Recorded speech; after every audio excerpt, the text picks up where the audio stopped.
Bonjour à tous, bienvenue dans l'invité de la rédaction de Média TV. Aujourd'hui avec notre invitée, Madame Agnès Oumrouzion, directrice générale de l'Institut français au Maroc. Nous allons découvrir le programme riche et particulier de la saison culturelle 2023-2024 qui réserve bien des surprises et nous allons en profiter pour revenir par la même occasion sur les passionnants rendez-vous de la philosophie qui ont pris fin samedi dernier et qui ont commencé le 7 novembre de ce mois. Agnès Oumrouzion, merci beaucoup d'avoir accepté notre invitation. C'est toujours un plaisir de vous recevoir. Bonsoir et merci pour votre invitation. Merci à vous. Alors, avant d'aborder le programme original de cette nouvelle saison de l'Institut français, il y a un bel événement qui vient de s'achever, le rendez-vous de la philosophie. Quels étaient les temps forts de ce rendez-vous qui s'est tenu sous le thème « Écrire le futur » dans 4 villes du Maroc. C'est déjà une nouveauté. Et quels étaient les moments forts? Alors c'était la 9e édition des rendez-vous de la philosophie. L'objectif de ces rendez-vous, c'est de contribuer à la circulation des idées, des savoirs entre la France et le Maroc, mais également au-delà, puisque chaque année nous invitons également des philosophes d'autres pays, d'Afrique et d'Europe. Et l'objectif aussi de ces rendez-vous, c'est d'encourager les coopérations académiques dans le secteur de la philosophie. Oui. Donc, pendant une semaine, ce sont 30 philosophes qui ont donné des conférences en français mais aussi en arabe à des publics nombreux et divers, des étudiants en philosophie mais dans d'autres disciplines aussi, des curieux de philosophie, des lycéens et puis des enfants aussi puisque nous avions des conférences spécialement construites pour un public d'enfants. Oui. Et alors dans nos instituts mais également dans des théâtres, dans des universités et à l'Académie du Royaume, qui est notre prestigieux partenaire pour ces rendez-vous de la philosophie, avec aussi cette dimension donc, de rechercher, chercher à appuyer des coopérations dans le domaine de la philosophie, raison pour laquelle nous avons organisé à Fès une école doctorale avec 30 doctorants qui ont été rassemblés, et puis une école, donc ça c'était une école doctorale, et une école de la philosophie à Marrakech pour des enseignants de l'éducation publique marocaine, du secondaire, pas tant pour parler de philosophie, mais de ce que la philosophie peut apporter comme méthode d'apprentissage. Oui, c'est ce qui fait que cette année, les rendez-vous de la philosophie étaient accessibles au plus grand nombre. Ce n'était pas que les pontes, les grands philosophes qui parlaient entre eux avec un public averti, mais il y avait même des petits jeunes, des étudiants qui pouvaient participer au débat et comprendre. Et puis le thème, écrire le futur aussi, les nouvelles technologies, l'intelligence artificielle, que ce soit dans l'art, que ce soit dans autre chose, ça devait aussi attirer pas mal. Oui, alors ce thème, il a été choisi avec les philosophes, avec les commissaires de l'événement, parce qu'il a évidemment une forte actualité et il permet de faire dialoguer non seulement des traditions philosophiques différentes, mais aussi des disciplines intellectuelles différentes. Donc nous avons parlé en effet intelligence artificielle, responsabilité intergénérationnelle, évolution de la notion de progrès, des relations entre l'homme et la nature, les sujets de liberté, de l'action. Avec, je pense, ce qui a fait la richesse de cette édition, c'était justement ce dialogue avec d'autres spécialités, d'autres disciplines que la philosophique, dans une approche philosophique. Nous avions par exemple parmi nous Étienne Klein, qui est un physicien, directeur de recherche au commissariat à l'énergie atomique et qui est également philosophe des sciences. Et lui et d'autres ont permis d'avoir ces échanges passionnants. Oui, alors cette année, vous avez tenu les rendez-vous de la philosophie dans 4 villes, c'est une première. Est-ce que vous avez déjà une idée de la formule des rendez-vous de la philosophie, la 10e édition? Bon, déjà, c'est un anniversaire, il faut marquer le coup, de l'année prochaine. Est-ce qu'il y aura d'autres villes? Est-ce que vous allez les décliner autrement ou est-ce que vous n'avez pas encore une idée très, très, très claire?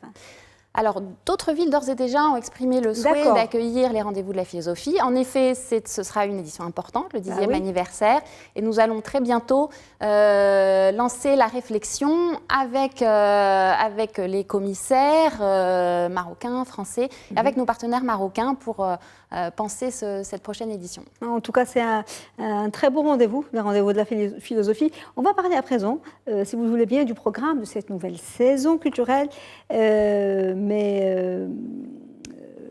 Puisque l'Institut a choisi cette année de le placer, c'est très original aussi, à la croisée de l'art, la culture et du sport. Pourquoi vous avez fait ce choix? Est-ce que parce qu'il y a les JO de Paris, dans pas longtemps, ou est-ce que parce qu'il y a toute une nouvelle dynamique, que ce soit en France ou au Maroc, autour du sport? Pourquoi cette thématique? Alors, le sport, c'est un très beau sujet et effectivement, nous nous inscrivons dans la perspective des Jeux olympiques et paralympiques de l'été prochain. Et donc, nous avons deux objectifs. En fait, le premier, c'est de montrer ce dialogue entre l'art et le sport avec toute une programmation culturelle et sportive sur laquelle nous pourrons revenir. Et puis, l'autre objectif, c'est de faire de cette grande fête sportive un accélérateur de la coopération franco-marocaine dans le domaine du sport, qu'il s'agisse de sport de haut niveau, de sport scolaire, de sport comme vecteur d'inclusion, de e-sport également, qui est une nouvelle discipline incontournable. Alors, qu'est-ce qui rapproche principalement l'art et la culture du sport? Le dépassement de soi? Quelles sont les valeurs que...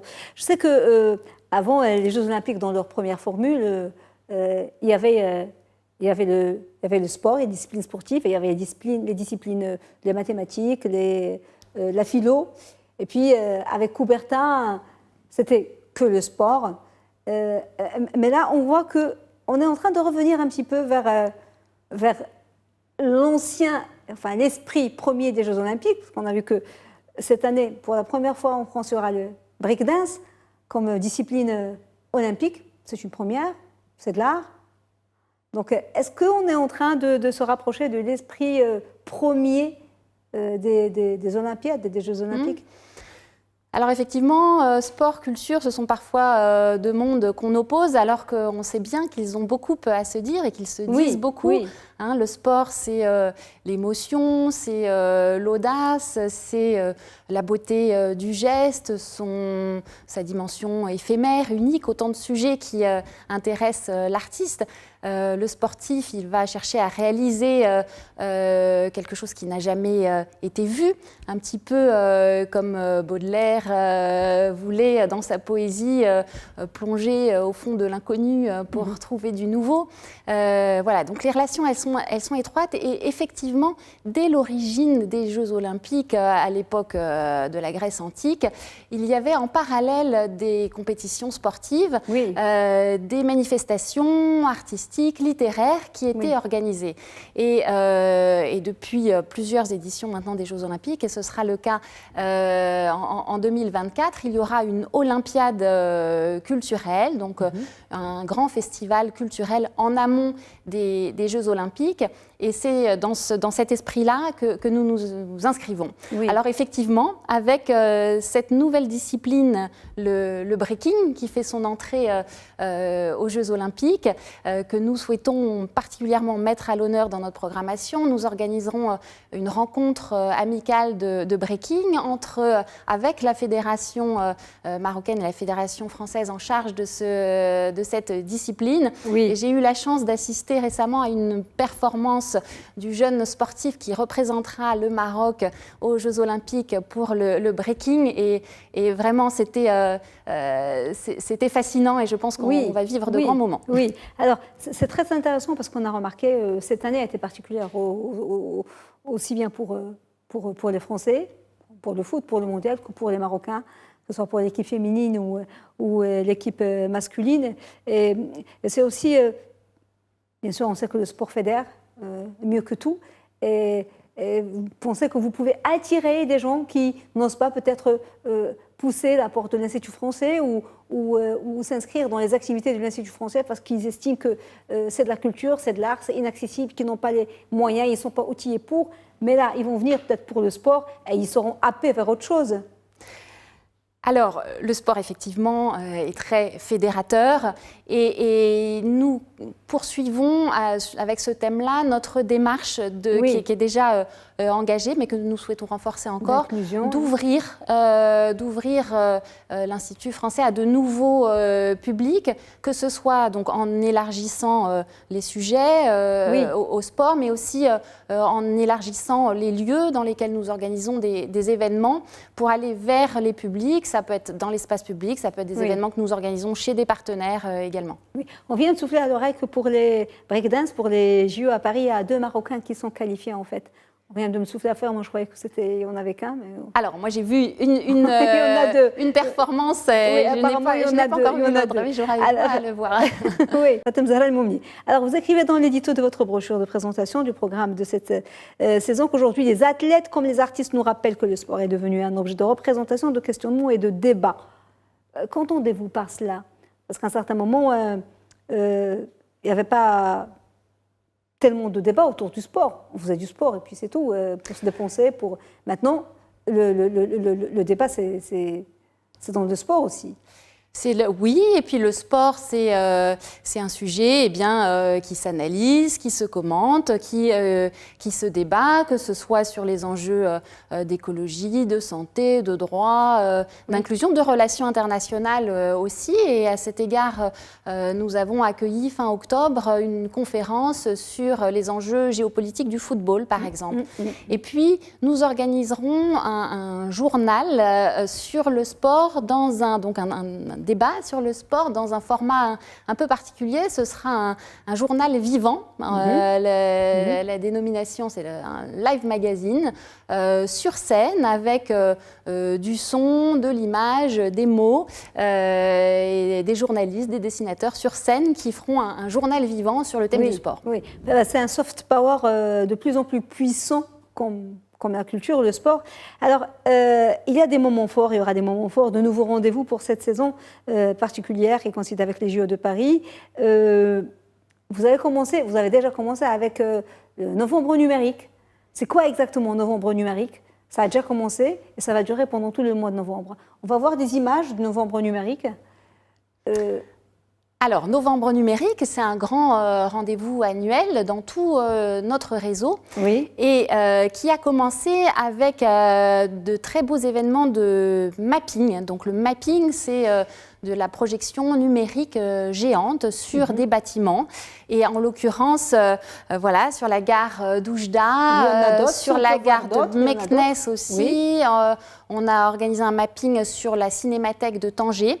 Tout ça sur le thème du sport, en s'inspirant. Donc, ce sont des créations uniques dans chaque ville qui s'inspirent de l'histoire sportive de la ville. Et c'est fait en partenariat avec les rencontres audiovisuelles de Lille. Donc ça, c'est un grand moment de novembre numérique sur le thème du sport. Après novembre numérique, on a beaucoup d'autres choses. C'est aussi l'occasion de mettre en valeur les lauréats du Lab Digital qui est au sein de l'Institut national des beaux-arts de Tétouan. C'est un magnifique outil avec des instruments informatiques numériques tout à fait de pointe pour appuyer la création numérique avec de très belles coopérations avec des institutions en France. Oui, alors tout au long de la saison, il y a des événements très très très importants, toujours culture, sport. Il y a cette réappropriation de l'espace avec les parcours. Il y a Makazi, j'imagine que ça va avoir beaucoup de succès. Alors, mais il n'y a pas que ça. Donc le parcours, c'est cet art du déplacement urbain, en fait, de l'escalade, du franchissement d'obstacles sur des constructions en ville. Et c'est effectivement une façon de se réapproprier les constructions, les espaces urbains, d'avoir un dialogue en quelque sorte artistique avec l'espace urbain. Et nous organiserons en 2024 les 4e rencontres de parcours. Ça va être vers quel mois ? Ce sera probablement à l'automne 2024. À l'automne 2024. Alors, il y aura comme toujours un focus sur le théâtre, la danse, où le corps des comédiens se trouve au centre de la représentation. Donc, vous dites que les comédiens sont des athlètes du verbe et du geste, ça c'est dans la brochure. Donc, la frontière finalement entre les deux mondes est très ténue. Elle est très ténue et dans certaines disciplines. On va, à travers notre programmation, je pense notamment sur le théâtre, faire jouer ce dialogue. D'une part, en proposant des pièces qui parlent du sport. Nous accueillerons par exemple une pièce sur Je ne cours pas, je vole d'Élodie Manant, qui retrace des parcours de grands sportifs. Nous aurons également, c'est plutôt pour du jeune public, une pièce Madame Flina qui retrace l'histoire de la première aviatrice marocaine qui est devenue aussi la plus jeune aviatrice au monde. Oui. Et puis, par ailleurs, dans le théâtre, nous mettrons aussi en valeur et au premier plan le sport, par exemple, avec une pièce de Soufiane Guerraoui intitulée Bonheur, qui propose du théâtre corporel, oui. Donc uniquement par l'expression du corps, sans la parole. Donc ça, c'est la danse, c'est le théâtre, mais peut-être quelques mots aussi sur la danse qui permet très bien ce dialogue aussi, parce que nous accueillerons un ballet disco foot, qui est un ballet très original. Disco foot. C'est un match de foot qui sera dansé par des danseurs de danse classique du ballet de Lorraine, et donc qui vont jouer entre les règles du ballet classique et les règles du match de foot. Et puis un petit peu dans le même esprit, nous accueillerons un spectacle de danse, cette fois de danse contemporaine sur le basket. Donc dialogue entre basket et danse contemporaine. Oui. Pour rester un petit peu dans les arts de la scène, nous aurons aussi le plaisir d'accueillir les acrobates de Tanger. C'est vraiment une très belle troupe franco-marocaine qui est née à Tanger, qui est installée maintenant en Île-de-France et qui allie la tradition acrobatique marocaine et la création contemporaine. Avant de passer aux rendez-vous de toute façon, qui sont devenus traditionnels, que vous reconduisez chaque année, vous nous avez habitués à des invités prestigieux tout au long de l'année, des conférenciers ou autres. Est-ce qu'il y a déjà des têtes d'affiche que vous comptez inviter, je sais que le programme est déjà fait, qui vont intervenir cette année, des rendez-vous à ne pas manquer? Des rendez-vous à ne pas manquer, il y en a beaucoup. Il y en a beaucoup parce qu'en fait, ce seront près de 500 événements qu'on va proposer. Après, il y a la brochure et les gens peuvent consulter sur le site de l'Institut français le programme en détail. Tout à fait. Et je voudrais dire quelques mots pour insister sur ce qu'on va faire dans le domaine de l'image. Parce qu'on a parlé du mapping, mais il y a aussi un très beau documentaire qui s'appelle El Benapt. Je l'ai peut-être pas bien prononcé. Les filles, qui est un documentaire sur le club de foot féminin de Kenifra. Et voilà, c'est un très beau documentaire sur le foot féminin. Et puis, nous accueillerons une exposition de photographie, le sport en images, à partir de fonds photographiques de l'agence France Presse et du magazine sportif L'Équipe, qui sera aussi une exposition vraiment magnifique. C'est une immersion dans l'histoire du sport, oui, c'est ça? Oui, il y a des photos, historiques, et des très belles photos, en fait, très artistiques même à partir du fin 19e siècle et 20e. Alors, pour le reste, on ne change pas un programme qui gagne. Il y aura cette année, comme les autres années, les rencontres autour du cinéma, de la lecture, du sport.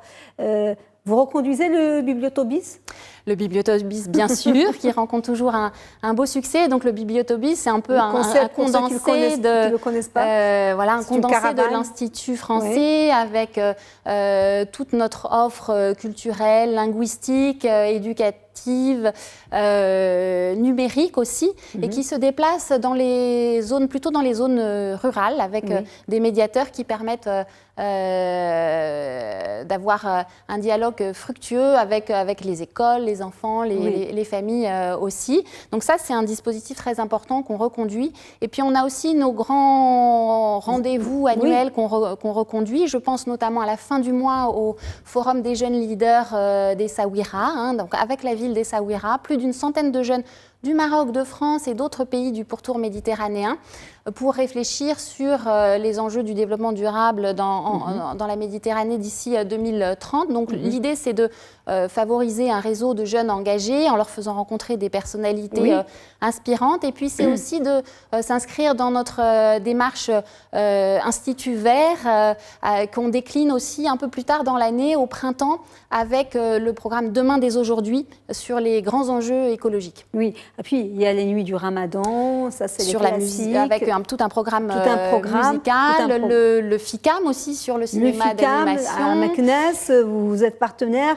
et puis toutes les rencontres, tous les festivals dont vous êtes partenaire, les Gnawa, Visa for Music, le livre, le Salon international du livre. Salon international du ciel. Et puis il y a cet autre grand engagement de l'Institut qu'on connaît, celui de soutenir le professionnalisme des industries culturelles. On entend beaucoup parler d'industries culturelles et créatives. Quelles actions, quels programmes sont prévus dans ce sens cette année ?